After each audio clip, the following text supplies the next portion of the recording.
Hola de nuevo, gracias por haber visto el primer módulo acerca de Ra, el origen del todo. Este primer módulo que trató acerca de la cosmogonía y teogonía en el Antiguo Egipto. Y bienvenidos a este segundo módulo, que es un módulo mucho más breve, mucho más conciso, porque vamos a tratar específicamente el concepto de por qué el Egipto antiguo fue y será un don del Nilo. Dejo aquí mi correo electrónico para que puedan contactarme cualquier pregunta, sugerencia o comentario a egiptología.medellin@gmail.com. Para dar inicio a este segundo módulo es importante reconocer algo que tratamos en el primero, cómo surgía este mundo de los antiguos egipcios a través de un vacío que era netamente acuoso y que contenía los gérmenes de la vida. Este vacío acuoso del cual nace Ra y cómo a partir de Ra, con su nombre secreto y su poder secreto, fue nombrando cada uno de los seres y las cosas que fueron poblando la tierra del antiguo Egipto, cómo con los vientos se originaron también Ageb y Anut, tierra y cielo, y a partir de ellos la Eneada o los 9 dioses más conocidos del antiguo Egipto, cómo nacieron de allí Isis, Osiris, Neftis, Set, como Isis, Osiris, como hermanos y esposos, traen a la vida a Horus, como Neftis y Set traen a la vida a Anubis, y vamos dando origen como a este Partenón tan importante de los dioses en el antiguo Egipto. Hay algo particular de este origen acuoso, y es que en todas las culturas, en todas las civilizaciones, hemos siempre relacionado el agua con vida, y tenemos claro que sin ella no estaríamos nosotros, y pensamos muchas veces que por la ubicación geográfica que tenía el antiguo Egipto, carecían de este recurso tan importante. Entonces vamos a entrar a detallar cómo las aguas del río Nilo no solamente bañan sus campos para volverlos fértiles, sino cómo a través del Nilo también hay una metáfora, por ejemplo, cuando las almas van a ser juzgadas y tienen que atravesar esas 12 horas de oscuridad, esas 12 puertas en el Duat, cómo hay un viaje para ellos también a través del río Nilo en la búsqueda de esa inmortalidad. Heródoto, un historiador y viajero de origen griego, es el primero en denominar a Egipto como un don del Nilo, ¿cierto? Como les decía, había sido un país totalmente estéril y no habrían gobernado con el esplendor que gobernaron los faraones a una de las naciones más prósperas que existió en el mundo antiguo, si no fuera por este preciado don o regalo. Hay 3 fases muy importantes en los que los egipcios podían articular su vida, y son el Aket, el Peret y el Shemu. Son 3 palabras importantísimas que regían su vida básica, porque estaba vinculado al río Nilo. El Aket, el momento de inundación del río Nilo, el Peret, su crecimiento, y Shemu, el momento de sequía. Esta civilización que floreció hace más aproximadamente unos 5.000 años, la tierra de los faraones, sabemos que está ubicada en la parte noreste de África, que limita al norte con el mar Mediterráneo, al sur con Sudán, al este con el Mar Rojo y la península del Sinaí, y al oeste con Libia. Los antiguos egipcios denominaban en su país o reconocían en su país 2 zonas muy importantes. La zona de la Tierra Negra, que se conocía Kemet, es muy común que en muchos textos se reconozca al antiguo Egipto con este nombre, Kemet o Tierra Negra, y la parte de la Tierra Roja, que se le conocía como el Desret. Entonces tenemos a Kemet, Tierra Negra, y Desret, Tierra Roja. ¿Qué pasa con esto? La zona de la Tierra Negra era donde ellos se encontraban la tierra fértil, es decir, la tierra que es apta para el cultivo, en márgenes del río Nilo y a lo largo del mismo. Y sabemos que en el delta, que es donde desemboca en el mar Mediterráneo, es la parte donde tenemos mayor riqueza de estos cultivos y de fertilidad. Es la zona donde cultivaban los antiguos egipcios y ellos se referían a la zona roja o la tierra roja como el mundo de los muertos, es decir, la parte desértica. Muchas veces en nuestra cultura occidental hemos conectado el color negro con muerte, con tristeza, con lo sombrío, con el duelo, ¿cierto? Para los antiguos egipcios, como podemos darnos cuenta, el negro era vida. Por eso Kemet, su tierra negra, era su tierra fértil, tierra que les proveía los cultivos y por ende el sustento diario. Mientras que el desierto, el color rojo, que muchas veces nosotros lo relacionamos con vida, para ellos ese rojo que era la tierra desértica, era el mundo de los muertos. Importante entender como esta simbología para ellos. En esta zona desértica donde se pudieron erigir estas colosales pirámides, donde luego vamos a encontrar también Valle de los Reyes, Valle de las Reinas, donde encontramos tumbas de los antiguos faraones y reinas. Entonces, entender para ellos por qué lo rojo se relaciona con el desierto.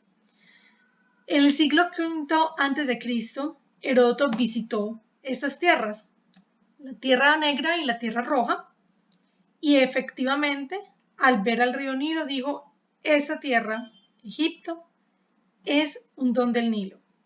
El Nilo cruza Egipto de sur a norte, y como les mencionaba, su ciclo de crecidas fue el que marcó el ritmo de su vida y la marcó a todo nivel, tanto político, económico como sociocultural. Para los egipcios, las inundaciones anuales del río Nilo eran el centro de su existencia. Facilitaban el crecimiento del grano, les proveía abundancia de pescado y un preciado tesoro para ellos, que es la planta del papiro, el junco del papiro. Sabemos que a partir de esta planta es que fabricaban ellos los papiros y también era una importante vía fluvial. Estas inundaciones del río Nilo, ¿de dónde provienen? Provienen de las lluvias africanas y el deshielo de las nieves de las montañas de Etiopía. Cuando sucede esto, es que en primavera se daban origen a esos inmensos torrentes que alimentaban el caudal del río Nilo. ¿Qué pasa con esta tierra maravillosa? Esta tierra maravillosa tiene también un reconocimiento muy importante en el ser del egipcio. Si vamos a conectar el río Nilo con la vida, tenemos que entender la vida misma del ser, cómo confluía en esas aguas del cuerpo que lo compone. Nosotros muchas veces en Occidente hablamos solamente en 3 dimensiones, hablamos de nuestra mente, de nuestro espíritu y de la parte física de nuestro cuerpo. Para los antiguos egipcios habían en total 8 partes que componen a ese ser. Y al igual que el río Nilo, este ser necesitaba estos 8 afluentes para coexistir en perfecto equilibrio. Hablamos de un hat, que es el cuerpo físico. Este cuerpo físico para ellos se asemeja a la tierra, obviamente esta tierra negra y fértil.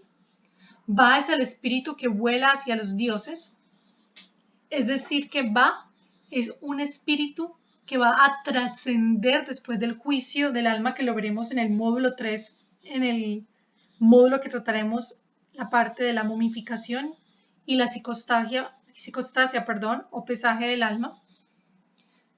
Ka es la forma intermedia, es una sombra, que es una parte que ellos tienen que cuidar, porque en caso de que el Ka quede atrapada en esas 12 horas de oscuridad, no podría trascender el Ba hacia los dioses. El Ib es el corazón, como sede de la mente, donde se albergan los sentimientos, la vida física en sí. Ellos reconocen dentro del cuerpo 2 tipos de corazón. Este, en el que reside la parte de la mente, este corazón inmaterial, y el corazón material, que es el corazón físico, el como órgano. Pero este Ib se refiere a ese corazón que es inmaterial, pero que permite que exista la vida física en sí.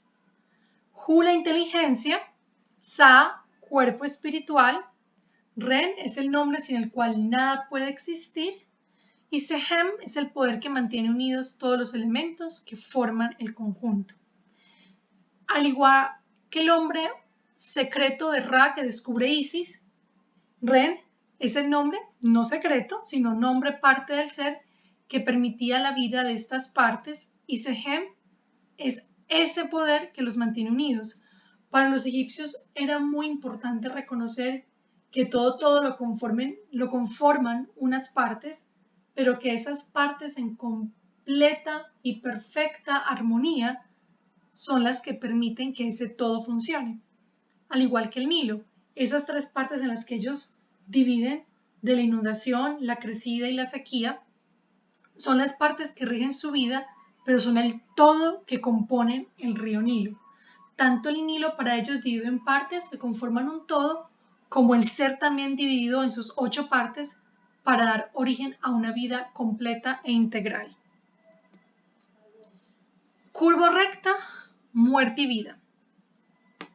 Así como el Nilo representa la vida y la muerte, la vida, el momento que hay una crecida y que permite que haya ese limo fértil en el delta del Nilo para el cultivo, y la muerte en el momento de sequía, la vida con la tierra negra del antiguo Egipto, la tierra cultivable, y la muerte con la tierra roja, el desierto.